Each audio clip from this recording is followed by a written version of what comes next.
उत्तर प्रदेश के मुरादाबाद जनपद में समाजवादी पार्टी के सांसद डॉक्टर एसटी हसन ने अपने संसदीय क्षेत्र सिरसवा पर सांसद ने किसान चौपाल बुलाई, जिसमें भारी संख्या में किसान मौजूद रहे और सरकार द्वारा लाए गए इस कृषि अध्यादेश को सांसद एसटी हसन ने विरोध किया और कानून को न मानने को कहा। सांसद एसटी हसन का सभी किसानों ने समर्थन किया है। मुरादाबाद जनपद के समाजवादी पार्टी से सांसद डॉक्टर एसटी हसन ने आज एक किसान चौपाल का आयोजन किया, जिसमें भारी संख्या में किसान मौजूद रहे और समाजवादी पार्टी से सांसद डॉक्टर एसटी हसन ने जानकारी देते हुए बताया कि सभी को मालूम है पूरे देश में आज किसान परेशान है। किसान को अपने भविष्य की चिंता है, अपने बच्चों की फिक्र है। इस सरकार ने देश की सारी चीजें गिरवी रख दी हैं, अब किसान की जमीन भी गिरवी रखी जाने वाली है। जो सरकार ने कानून बनाया है उसमें गरीब का कोई ख्याल नहीं रखा गया।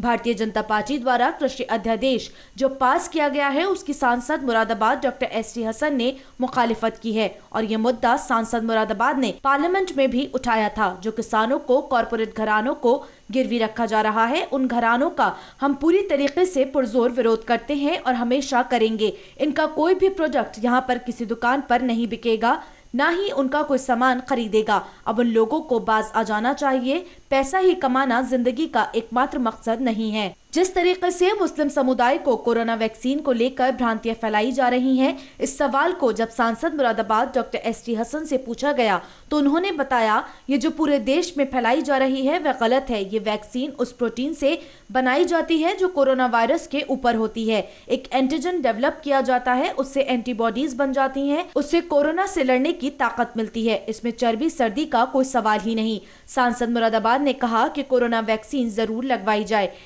देखिए, जैसे आप सभी लोगों को, पूरे हिंदुस्तान को मालूम है कि पूरे देश का किसान आज परेशान है। किसान को अपने मुस्तकबिल की फ़िक्र है, अपने भविष्य की फ़िक्र है, अपने बच्चों की फ़िक्र है कि आखिर इनका क्या होगा। इस सरकार ने तमाम और चीज़ें तो देश की गिरवी रख दी, अब किसान की ज़मीनें भी गिरवी रखी जाने वाली हैं। जो कानून बने हैं उसमें गरीब इंसान की कोई ख्याल नहीं रखा गया। फसल के ऊपर रेट कुछ और होंगे, रोज़मर्रा की चीज़ों के, और फसल के 3 महीने बाद रेट कुछ और हो जाएंगे। गरीब आदमी कैसे अपनी जीविका चलाएगा। जो बिल पास हुए हैं उन बिलों की हम जोर मुखालफत करते हैं और हमने पार्लियामेंट में ही मुखालफत करी। हमारे नेता अखिलेश यादव जी ने और समाजवादी पार्टी ने इसका मुसलसल विरोध किया है और आज भी कर रहे हैं। जो यहाँ पे हम लोगों ने फैसले लिए हैं कि अगर ये बिल वापस नहीं हुए तो जो कॉरपोरेट घरानों को, किसानों को गिरवी रखा जा रहा है, उन कॉरपोरेट घरानों के प्रोडक्ट्स का हम बाइकाट करेंगे। उनके कोई प्रोडक्ट यहाँ पे किसी दुकान पे नहीं बिकेगा, ना ही कोई ख़रीदने वाला उनको मिलेगा। अब उनको बाज आ जाना चाहिए। सिर्फ पैसा ही कमाना ज़िंदगी का मकसद नहीं होता है। और आप लोग भी जानते हो कि कॉरपोरेट घराने, पूंजीपति लोग जन सेवा के लिए नहीं आते हैं, उन्हें तो पैसे की कमाई करनी है।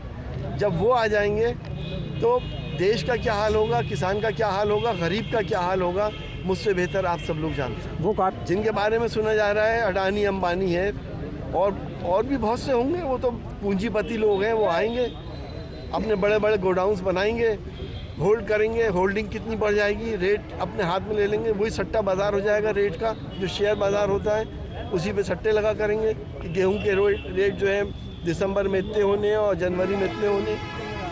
लेकिन गरीब आदमी क्या करेगा। सरकार ने एमएसपी का कोई जिक्र नहीं किया इसमें। मैंने पूरा बिल पढ़ा है। एमएसपी की गारंटी लेने की हम बात कर रहे हैं। सरकार से कह रहे हैं कि आप गारंटी ले लो, एमएसपी से नीचे कोई ना ख़रीदे, और इस बात की भी गारंटी लो कि मैक्सिमम प्राइस क्या होगा, मैक्सिमम प्राइस से ऊपर कोई ना बेचे। इस बात की भी गारंटी होनी चाहिए। और किसानों को उनके स्वामित्व का, उनकी ज़मीन से कोई ज़बरदस्ती बेदखल ना करे, कोई ज़बरदस्ती उनसे कोई कांटेक्ट ना करे। इस अवसर पर समाजवादी पार्टी के पूर्व महानगर अध्यक्ष शोएब पाशा ने सिटी चैनल के माध्यम से भारत सरकार से कृषि कानून को वापस लेने की मांग की है और कहा है कि किसानों के साथ हम हर समय खड़े हैं। जो लड़ाई माननीय हमारे राष्ट्रीय अध्यक्ष अखिलेश यादव जी लड़ रहे हैं, उन्होंने बुगल बजा दिया है। अब ये किसानों की लड़ाई इतनी मजबूत लड़ी जाएगी कि इंशाअल्लाह ताला ये पूरे हिंदुस्तान का तख्ता पलट होगा और भारतीय जनता पार्टी की विदाई होगी। समाजवादी पार्टी के वरिष्ठ नेता और समाज सेवक सैयद आरिफ मियां ने कहा कि ग्रामीण क्षेत्र से लेकर शहरी क्षेत्रों में किसानों के समर्थन में विरोध प्रदर्शन किए जा रहे हैं। उद्देश्य ये है कि कृषि कानून को वापस लिया जाए। आज देखिए हमारी समाजवादी पार्टी की तरफ से किसानों के लिए चौपाल का कार्यक्रम रखा गया था और उसमें हमें ये बताना था किसानों को कि जो काला बिल कृषि बिल पास हुआ है उसमें कैसे कैसे किसानों को लूटा और बर्बाद किया जाएगा, क्योंकि भोले वाले किसान हैं, इन्हें जानकारी नहीं है पूरी तरह से। तो हमारे राष्ट्रीय अध्यक्ष माननीय अखिलेश जी की तरफ से ये कॉल थी। इस अवसर पर मुख्य रूप से सलीम वारसी, लालू परवेज, फरीद मलिक, नफीस पाशा, अशोक कुमार, राजेंद्र कुमार, चौधरी राजपाल सिंह, आलम अंसारी, दानिश अंसारी सहित भारी संख्या में कार्यकर्ता व समर्थक मौजूद रहे।